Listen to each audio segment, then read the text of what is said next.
Por enquanto ainda não consegui arrumar um cenário ideal para mostrar essa minha cara feia. No entanto, o canal não é sobre isso. O canal é sobre literatura, texto, cinema, televisão, e é isso que vamos fazer aqui. Então sejam bem-vindos ao Script X, onde nós juntos desenvolveremos a análise de toda forma de texto, sempre da melhor qualidade. Mostre-me um herói e eu escreverei uma tragédia.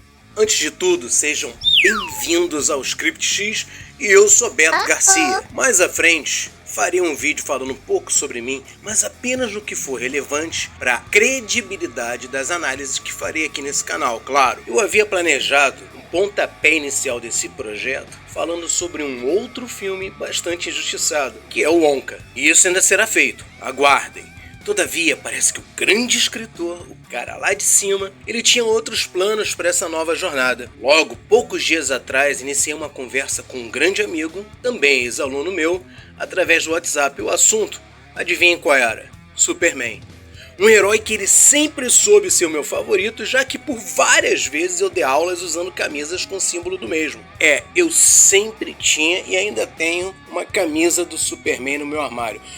No armário, muitas vezes uma mesma camisa idêntica a umas 10 que já usei, já que eu gosto tanto da mesma estampa. Aliás, a gente já aproveita essa deixa para diferenciar algumas coisas e para dar o pontapé inicial nessa nossa aprendizagem, nessa nossa jornada rumo à análise literária. Porque o objetivo desse canal não é somente crítica, não é somente exposição de determinadas obras, mas sim também ajudar você que está em casa a ampliar sua capacidade de interpretação utilizando vários recursos técnicos e outros muitas vezes adquiridos somente a experiência e o amor pela literatura acima de tudo. E essa primeira lição é justamente sobre amor. Então vamos lá. É possível fazer uma análise boa de um texto, uma análise competente, uma análise honesta, sem você necessariamente sentir tanto apego pela obra em si, ou pelo autor, ou pelo gênero. Mas quando o tema é super-heróis que eram canônicos nos quadrinhos, isso gera muita controvérsia. Até porque as discussões não se limitam ao resultado final, ao resultado estético da obra, mas sim a fidelidade da mesma com o que é canônico.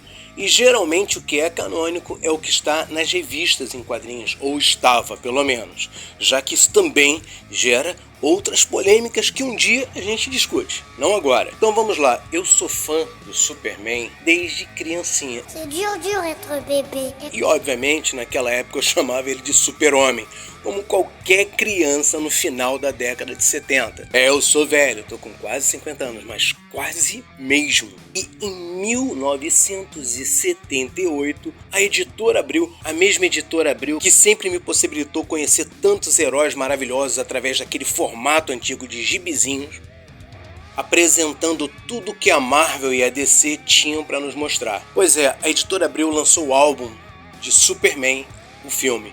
Aquele filme antigo com Christopher Reeve. Se você me perguntar se eu colecionei o álbum, eu vou te responder que eu não lembro. Eu tinha 3 anos de idade e sim, eu já sabia ler e escrever.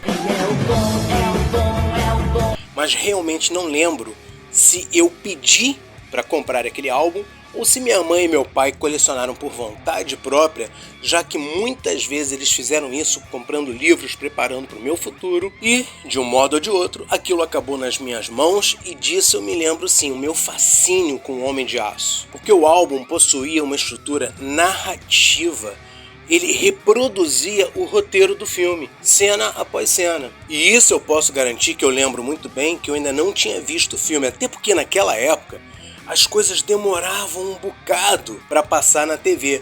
Não é que nem hoje em dia que a gente sabe que de repente já lançou um filme no cinema, e em alguns sites assim não muito convencionais, a gente acha ele uma semana depois, ou até um dia depois. Provavelmente eu só fui assistir o filme quando ele finalmente passou na televisão.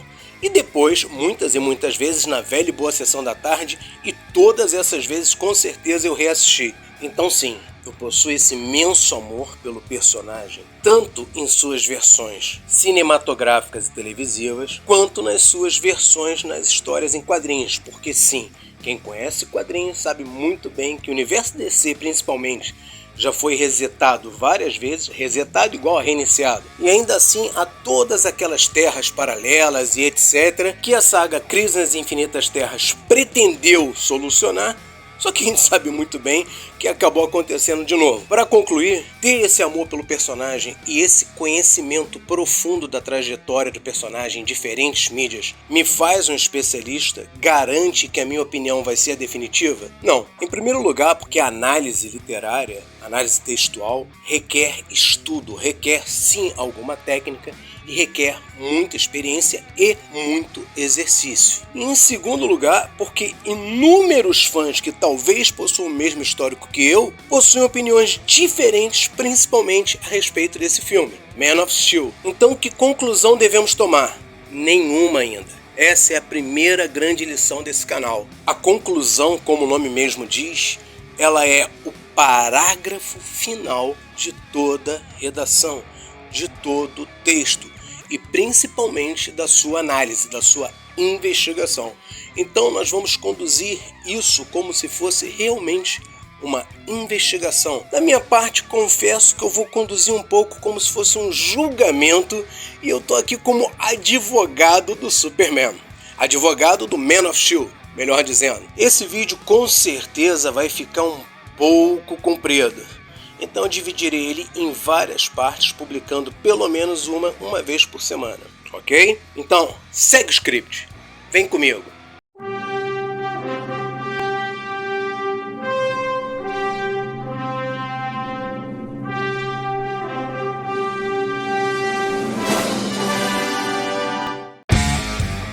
Ao longo dos anos, eu tenho visto muita, mas muita gente criticar esse filme do Superman. Que coisa absurda. Vou começar aqui pela construção da origem do personagem. Bom, quase todo mundo conhece a origem do Superman, quer seja pelos quadrinhos, quer seja pelas várias séries televisivas ou pelos filmes. O fato é que é bem provável que 99 a cada 100 pessoas no mundo saibam que ele veio em uma nave de Krypton quando ainda era um bebê e que Krypton é o planeta natal dele que foi destruído. Os pormenores nem todo mundo pode conhecer, claro, afinal de contas você tem que ter um certo gosto por história em quadrinhos, por super-heróis, mas o fato é que ele é o herói mais conhecido no mundo e todo mundo que já ouviu falar do nome Superman sabe que ele é um alienígena vindo de um planeta que foi destruído quando ainda era bebê numa nave espacial e que foi achado por um casal na Terra e criado por eles. Beleza. A partir daí, o que mais as pessoas sabem? Dos poderes dele, é claro. Então, recontar essa origem talvez fosse exaustivo. Um autor, um escritor, um roteirista ou o que quer que seja, para deixar sua marca na história, para executar essa tarefa de forma magistral, tem que buscar sempre uma diferenciação, um elemento novo, ou ao menos uma ótica nova. E nesse ponto, o Zack Snyder conseguiu mandar muito bem. Por quê? Ao invés da origem dele nos ser contada por um observador impessoal, uma terceira pessoa, ele optou pelo narrador personagem. E galera, olha só, saber a diferença entre narradores e uma história é muito importante. O narrador personagem, ele nos traz a sua visão. Tá, você não havia reparado que Man of Steel é contado pelo Clark, as memórias dele pelo menos, essa parte é contada por ele. Às vezes requer um pouquinho de observação, um pouquinho de atenção, você conseguir diferenciar sob qual ótica a história está sendo contada. Então vamos lá. Após as cenas passadas em Krypton, nós temos ali o Clark Kent, que ainda não assumiu a personalidade, ou a identidade de Superman, nem descobriu a sua identidade original, que é Kal-El. Nós temos esse personagem já adulto, realizando vários feitos, e ao longo desses feitos ele retorna no tempo, mostrando vários momentos da sua infância. Então sim, você tem a apresentação de um personagem já adulto e depois as memórias de infância, contando a história dele. E que memórias são essas? Isso é muito importante frisar. Por um acaso ele nos mostra as notas que ele tirou boas, os momentos de glória, os amigos que ele fez? Não. Ele nos conta, ele nos revela os momentos dramáticos. E é por isso que essa citação do Francis Scott Fitzgerald foi escolhida para encabeçar, para inaugurar esse episódio. Mostre meu herói e eu escreverei uma tragédia. A primeira lembrança do Clark Kent é ele criança numa sala de aula, com os super sentidos dele vindo à tona. Não é dito ali se é a primeira vez ou não, mas supõe-se que não seja a primeira vez por causa do modo que a mãe dele conduz ele, o modo que a mãe dele ajuda ele a se recuperar. Mas vamos voltar até o momento que ele está na sala de aula. Esse descontrole dos supersentidos é assustador. E a visão do diretor faz questão de nos mostrar isso. Da ótica dele, do ponto de vista dele, enxergando as pessoas através da sua carne, os ossos, o barulho do lápis batendo na mesa como algo irritante, algo agonizante para quem tem uma super audição. Ou seja, essa explosão sensorial, ela é angustiante, ela é dolorosa, ela é perturbadora para aquela criança.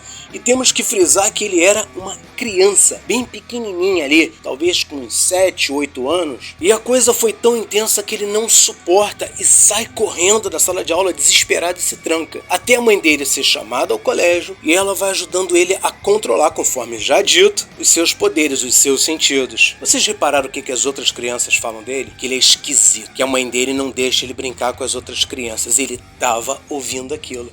Então a memória que ele tem é uma memória desagradável, é uma memória de exclusão, é uma memória que o faz se lembrar do quanto as pessoas não o entendem, não sabem o que está se passando com ele, e ele também não pode revelar, provavelmente tendo sido educado desde a mais tenra infância a esconder isso do mundo. E quantos sacrifícios ele não teve que fazer já desde cedo? Ele é impedido de brincar com as outras crianças, justamente porque os pais dele sabiam o perigo que os poderes dele poderiam representar para ele e para todos ao seu redor se não fossem controlados, e o quanto ele ainda não estava maduro o suficiente para lidar com isso. Então, assim, nas entrelinhas, nós já temos uma mensagem poderosa aí do sacrifício, da tragédia do Superman. Isso já dá uma profundidade à obra que não foi tratada, com certeza, nos filmes anteriores.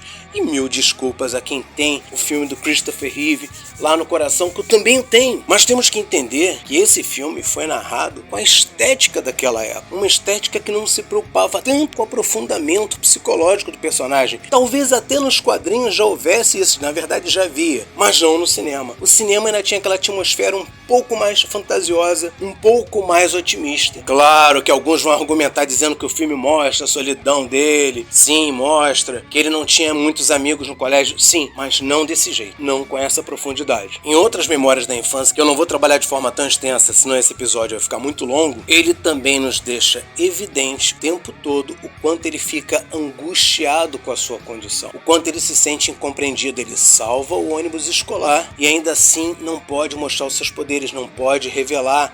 De certa forma, meio que os pais dão aquela bronquinha bem suave, bem gentil nele, mas dão que ele tem que ter responsabilidade. E mostra que ele, pré-adolescente ali, tá em crise, tá em conflito, ele quer entender o porquê. E é o momento que justamente o pai dele, que aliás é o Kevin Costner, eu não podia deixar de fazer essa piada, né? Seu Superman nesse filme é bom, hein? Seu pai verdadeiro é o Russell Crowe.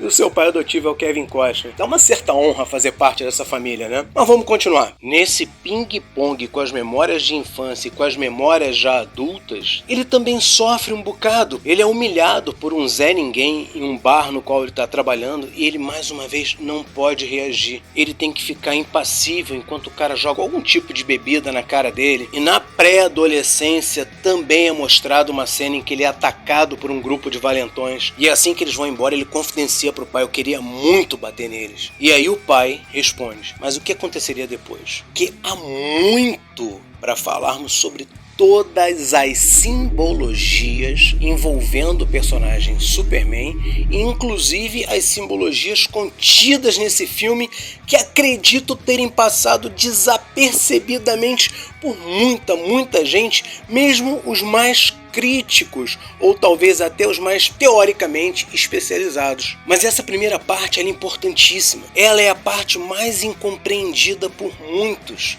não só no filme, como no mito, no herói em si. Tem muita gente por aí que gosta do Superman, que conhece o Superman, mas não entende ele. Inclusive, esse grande amigo meu e ex-aluno chegou a comentar que quando era criança ele achava o Superman um personagem sem graça. É mais fácil gostar do Batman porque o Batman é uma pessoa normal que encontra muitas dificuldades, tem que treinar, tem que utilizar determinados equipamentos para combater o crime com dificuldade, enquanto para o Superman é fácil demais, basta um peteleco e ele destrói tudo. E é aí, e é justamente nesse ponto, que o Superman revela a grandiosidade da sua tragédia. Temos que ter em mente um ponto, em primeiro lugar, para esse assunto. Não é o primeiro lugar desse episódio em si, mas o primeiro lugar para esse assunto, que é o seguinte: cada herói possui desafios proporcionais em relação à sua realidade contextual. A realidade contextual do Batman, do Demolidor, do Justiceiro e muitos desses chamados heróis urbanos é a realidade de bandidos, de traficantes, pessoas armadas, porque essas pessoas podem feri-los. Um soco, uma facada, pode atingir, pode causar dano a esses heróis. A realidade contextual do Superman é outra. Mas olha só, quais são os vilões que enfrentam o Superman? Eles são meros bandidos de esquina?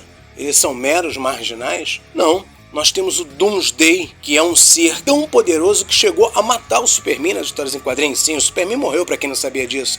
Aliás, é um arco maravilhoso. O próprio Lex Luthor, muitas vezes descrito no cinema como apenas um cara inteligente que elabora planos, nos quadrinhos ele é meio que uma versão de Tony Stark também. Ele chega a construir armaduras que o tornam capaz de enfrentar o Superman cara a cara. O Superman tem o bizarro, a sua versão de outra dimensão, de outro mundo, uma versão maligna, distorcida, com os mesmos poderes que ele, imensamente perigoso por ser mal, como esse filme e o próprio Superman 2, lá com Christopher Reeve, mostra.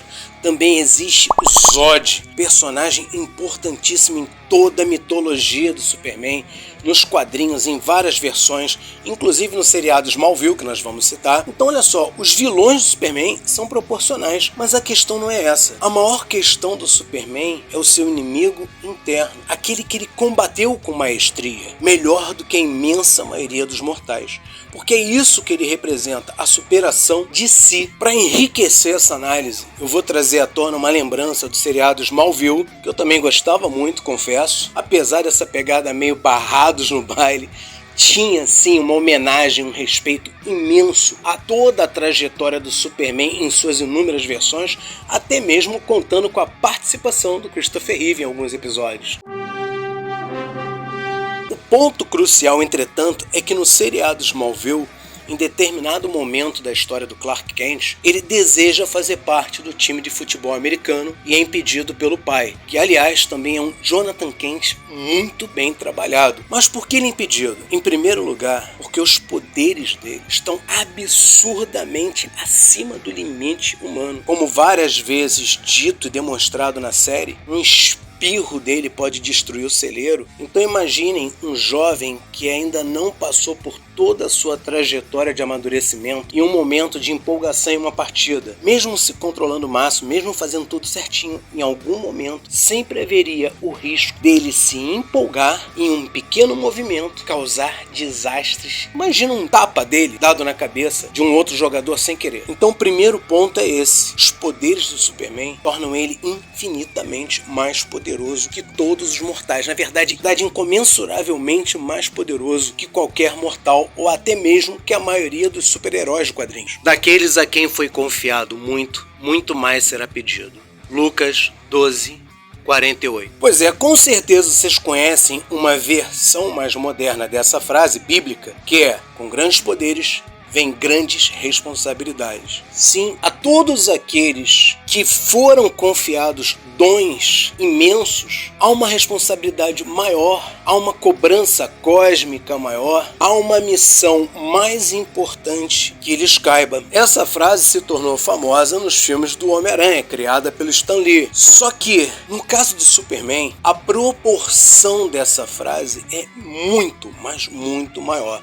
Porque o Homem-Aranha pode ser muito muito forte, muito mais forte que o ser humano normal, mas ele não destrói, como já dito também aqui, com um espirro, um prédio. Agora se imagine no lugar de uma criança, no lugar de um adolescente, você ser impedido de realizar os seus desejos, de fazer as coisas que te dão prazer, ou de ser igual aos outros jovens, porque tudo que um jovem quer é fazer parte do time de futebol, não só pela glória em si, mas para socializar, para ser parte de algo, para conhecer pessoas ou para ser reconhecido por elas, mas ele não pode. Isso é negado a ele. Essa é uma porta fechada para o Superman. É um dos grandes sacrifícios que ele tem que fazer. Abrir mão daquilo que todo jovem quer, abrir mão de desejos primários e muitas vezes inocentes e simples, que nenhum jovem deve ser criticado por tê-los, nenhuma pessoa deve ser criticada pelos. No entanto, ele tem que abrir mão disso, porque a segurança do mundo reside na sua escolha. Em segundo lugar, ele não pode ser conhecido. Os feitos dele não devem ser notados.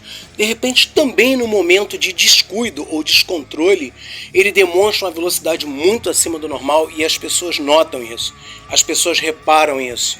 É por isso que ele tem que ter uma identidade secreta. É por isso que ele tem que assumir o papel de Clark Kent, ser pacato, considerado até mesmo um paspalhão pelas outras pessoas, porque a notoriedade advinda dos seus dons pode trazer problemas, pode trazer malefícios para as pessoas ao seu redor, para todos aqueles que ele ama. E em terceiro lugar, o mais importante, ele não pode se deleitar na glória dos seus poderes. Ele não pode tirar vantagem de seus poderes. Ele tem que aprender desde cedo a não encontrar prazer, deleite, glória, vaidade nos seus dons quase deídicos, porque se ele trilhar esse caminho, ele pode facilmente acabar se corrompendo e se tornar um mal que ele está justamente destinado a tanto combater. Então percebem como esse filme trabalha muito bem a construção dele enquanto pessoa, o amadurecimento, todo o drama, toda a tragédia, que é muito maior do que as pessoas imaginam, o quanto ele tem que abrir mão, tudo que ele tem que sacrificar em prol de um objetivo, de uma missão que ele sabe possuir, uma responsabilidade que ele sabe que ele tem, que é muito maior que a dos outros homens mortais. O Jonathan Kent, interpretado por Kevin Costner, desempenha esse papel do grande mestre. O primeiro mestre do Superman nesse filme não é o Jor-El. O Jor-El vai explicar quem ele é, vai dizer a origem dele, vai deixar claro alguns detalhes, mas a criação, a construção do Superman é dada por Jonathan Kent. E é por isso que o final desse vídeo vai tratar de uma das cenas mais mal compreendidas desse filme.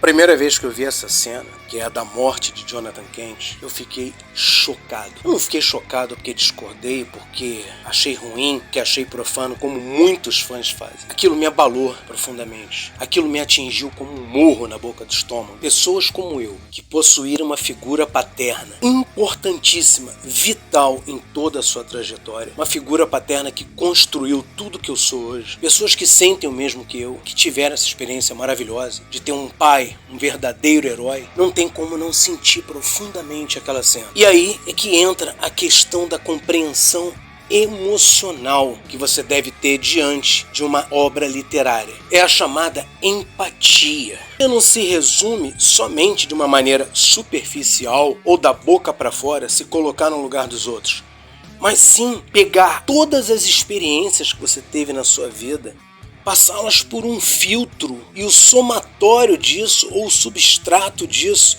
você aplicar naquela situação, você tentar sentir como os outros se sentiriam naquele lugar, ao mesmo tempo em que você tem que se manter ciente de que cada pessoa possui um contexto de vida diferente, uma história de vida diferente, uma visão diferente. Ao analisar essa cena, você pega tudo que você sente, tudo que você sentiria estando naquele lugar e se coloca ali. Mas também você deve pensar se você fosse o Superman, se você tivesse vivido tudo que ele viveu, se tivesse seguido à risca tudo que aquele pai tentou ensinar. E é justamente esse o X da questão, a lição de Jonathan Kent. Digamos que talvez essa seja a lição final de Jonathan Kent. Te parece um absurdo não usar os seus poderes para salvar o seu pai, mesmo contrariando uma ordem dele? Talvez eu fizesse isso. Talvez você fizesse isso. Talvez a maioria das pessoas que você conhece que tivessem tanto amor por um pai fizessem isso também. Só que aí que tá. Nem toda história é realista. Superman é um mito. O mitós, ou a linguagem mitológica. Mitós, inclusive, para quem não sabe, é uma das palavras gregas para linguagem. A língua grega tem muito disso. Essa poligrafia para o mesmo signo ou significado, que é o contrário da polissemia. Uma palavra com vários significados, a letra grega pega às vezes um significado e expressa em várias palavras diferentes, criando variações próprias, únicas desse mesmo significado, como é o caso de amor, eros, ágape, filos, cada um com aspecto diferente. E mitós é um dos aspectos de linguagem. Seria como se fosse a linguagem divina, a linguagem que representa a ligação do homem com o divino. Superman é um mito. E nós vamos sim ainda trabalhar, não vai demorar muito, não se preocupem, toda a questão da simbologia, ou das simbologias, melhor dizendo, envolvendo o personagem dentro e fora desse filme. E principalmente dentro desse filme, porque o Zack Snyder não deixa escapar esse aspecto. Ele, de modo bastante sagaz e cuidadoso, insere subliminarmente toda essa simbologia ali. Porém, como dito, vamos voltar à questão da morte de Jonathan Kent. Ao recapitular as lembranças do Clark Kent, nós conseguimos compreender que ele passou a sua vida desde que teve o filho, desde que encontrou o filho, melhor dizendo, e a vida do garoto preparando para o homem que ele deveria ser, que ele sabia que não era uma criança normal, que estava destinada a coisas que nenhum outro mortal estaria. Não são coisas diferentes, coisas melhores, coisas superiores, mas sim destinado a coisas exclusivas, únicas, porque ninguém mais na Terra possui tais poderes. Então ele não pode ser comparado, ele não pode ser medido com nenhum parâmetro. Educar uma criança assim é tentar preparar ela, acima de tudo, com a responsabilidade, conforme já foi dito, sobre seus poderes, mas para que ela amadureça e encontre o seu lugar real no universo. Então ele tenta preparar o Clark para ser o grande herói que ele se tornaria. E ele sabia que naquele momento Clark ainda não estava pronto para ser revelado ao mundo. Se ele se revela naquele momento, se ele usa a super velocidade e as pessoas veem, se aquilo é filmado, toda a trajetória dele, tudo que ele ainda deveria aprender, seria podado, seria mutilado. E talvez o Superman que nós conhecemos fosse outro Superman, alguém perigoso ao invés de benéfico para a humanidade. É um gesto iluminado, um gesto de quem encontrou sua trajetória e sabe que se o filho fizer o que ele vai pedir, ele completou. É o gesto de quem finalmente encontrou sua trajetória e sabe que se o filho fizer o que ele pedir, ele completou a sua missão na Terra. No momento em que Clark Kent permite o sacrifício de seu pai, ele assinala o contrato que sela de uma vez por todas tudo aquilo que Jonathan Kent havia planejado para ele. Então, analisar essa cena de uma forma realista no que você faria ou deixaria de fazer é tolice. Essa é uma cena mítica. É a aspiração máxima do ser humano. O sacrifício. É o herói clássico. O herói que abre mão de tudo, inclusive de seus próprios desejos, de seus sentimentos, pela missão que deve ser cumprida. E aí, você já comprou alguma revista de análise literária? Pois é, com certeza você não vai pagar menos de R$25 em uma revista em bancas. Mas se você gostou e percebeu que pode aprender muita coisa com esse canal, faz um Pix. É um modo de manter fazer isso toda semana, trazendo conteúdos novos com uma roupagem nunca antes trabalhada. Escaneia aí o código, que eu prometo que a cada episódio vai ficar melhor. Aproveite, curta, compartilhe, faça um comentário para dar engajamento, ajude a divulgar essa mensagem. É um modo real de fazer com que mais pessoas enxerguem melhor a realidade e possamos agir de forma efetiva para mudarmos as coisas.